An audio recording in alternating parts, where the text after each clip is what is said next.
Hey, what's going on, everybody? Today I want to talk about the sweet truth when it comes to weight loss. And I know that can seem like an oxymoron, but today we're going to be talking about why people struggle to lose weight and just ways that you can intuitively work with your body to understand how to lose weight and how to keep it off. And there's a statistic that says that 90% of people who lose weight end up gaining it right back. And that's because if they don't have an appropriate plan, maybe they didn't address the root cause of the problem, and they don't have guidance or guardrails as they continue on to prevent that from coming back. And so when you lose weight and you get this sense of accomplishment that I've lost it and now it's done, is a faulty thinking. And so you have to really understand that this is a long-term game, and while there are ways that you can still enjoy sweets and have sweets and do other culinary things that are joyful that may not be the most healthy, it's something that we see a lot with people, and it causes joint pain. The more weight that you have on the body, it causes degeneration of the low back, degeneration of the knees. It can lead to chronic inflammatory issues. It can lead to hormonal issues due to fat actually creates estrogen and produces estrogen. So this video is meant to give you a way to think about weight loss in a deeper level and help you understand why you're gaining the weight back and why you can't keep it off. And so when we talk about this, the usual traditional advice is that you need to eat less and move more, and it's calories in and calories out. And while that may work for the short term, it doesn't create any long-term benefit. And for myself and my patients, I'm trying to create lifelong changes and trying to create a state of where they can make this more manageable throughout their life. And so when people just follow that general advice, they usually fail. And so I've got 5 different issues that I'd like to talk about today that I think will help enlighten you to why you're having trouble losing weight and why it comes back.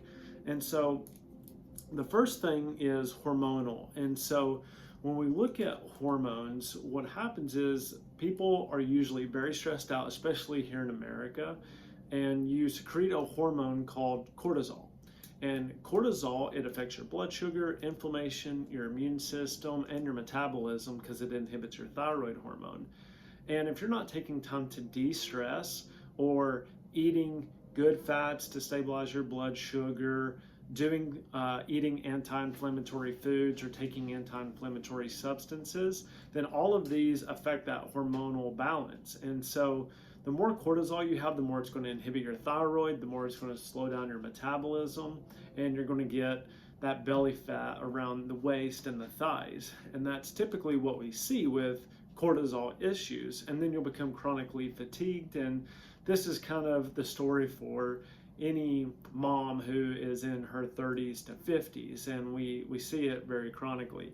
And so when it comes to hormonal balance, there are certain herbals that you can use in order to stabilize the hormones, but a lot of it comes down to lifestyle factor and diet and nutrition. So all of your hormones are made of cholesterol, and so if you're on a statin, it actually inhibits the production of that, which can affect estrogen, testosterone, and progesterone.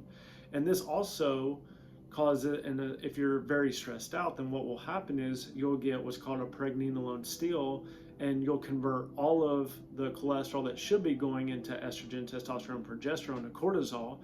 And then you get this hormonal imbalance because you have no estrogen, testosterone, or progesterone. Then maybe you go get on pellets or you go get on tea because you need to boost those hormonal levels up, but you're not addressing the root cause of the problem. And so you're going to either have to continually take, pellets or shots of these hormones in order to get appropriate levels for your age. And instead, when you could change your diet and eat a Mediterranean style diet and get very good fats so you can fuel those cholesterol pathways. Now, cholesterol medications, in my personal opinion, are one of the biggest scams when it comes to the medical model. And there are different resources that you can convey on that. Even heart doctors and cardiologists, they have studies, ones that were really renowned in their field. There are books, and I can put those links in the description below. Just comment below if you'd like me to link those to you. But they actually talk about the cholesterol myth and how back in the day a cholesterol of 300 was considered normal, but now since they have a medication that can lower that, Big Pharma is using that to push statins onto people, and they're relating it to heart disease when there's almost no correlation when you look at studies that aren't done by Big Pharma. So that's just another tangent. But anyways, hormonal is one. Candida is another one. So this one typically looks like if you have a white coated tongue, if you have itchy red skin, if you have itching in the genital area, then those can be signs of Candida, especially if you crave sugar all the time, because Candida is a bimorphic organism. So it's a yeast and a fungus, and it feeds off sugar. And so if you're constantly craving sugar, then Candida is a big issue. Now, there is a questionnaire that we have that we can send over along with a little spit test that you can do at home, and that can help you determine whether you would be a good candidate for a Candida cleanse. But it's very hard, and a lot of people don't address it, and then it continues to multiply and get worse and worse, and people just eat more and more sugar, or they go off of it for maybe about a month and then they're right back on it because they never eliminated the problem. And then the third one is very important that I think a lot of people don't understand. If you're constantly hungry all the time, you really need to look at the food that you're eating. And if you're eating things that have been fortified with vitamins and minerals, they're probably not good for you and they're doing more harm. One of the reasons why your body is hungry is because it doesn't have the appropriate amount of vitamins and minerals. So it thinks it needs to eat more and more to get the appropriate amounts so that you can have good hormonal health, you can have good brain function, you can have good muscle function, you can repair the tissues in your body. But when you're eating this nutrient, this food that doesn't have the vitamins and minerals in it that are needed to function, then you're going to overconsume calories, and those calories will eventually lead up to adipose tissue, and that's another reason why people get weight gain. So if you have gut issues, gut dysfunction, especially look into that. Go and check out my other videos about gut health. They can help guide you on how to fix that. But malnutrition is a very big one. We put our patients on supplements that are good quality, GMP certified. What we find is that they are less hungry, and they start losing anywhere between 10 to 15 pounds in the first 1 to 2 months, because now they're getting the vitamins and minerals that their body is craving, and they're not eating empty calories anymore. So that is another one we see. Thyroid, I've already talked about thyroid a little bit. A lot of that, like I said, comes from your cortisol function.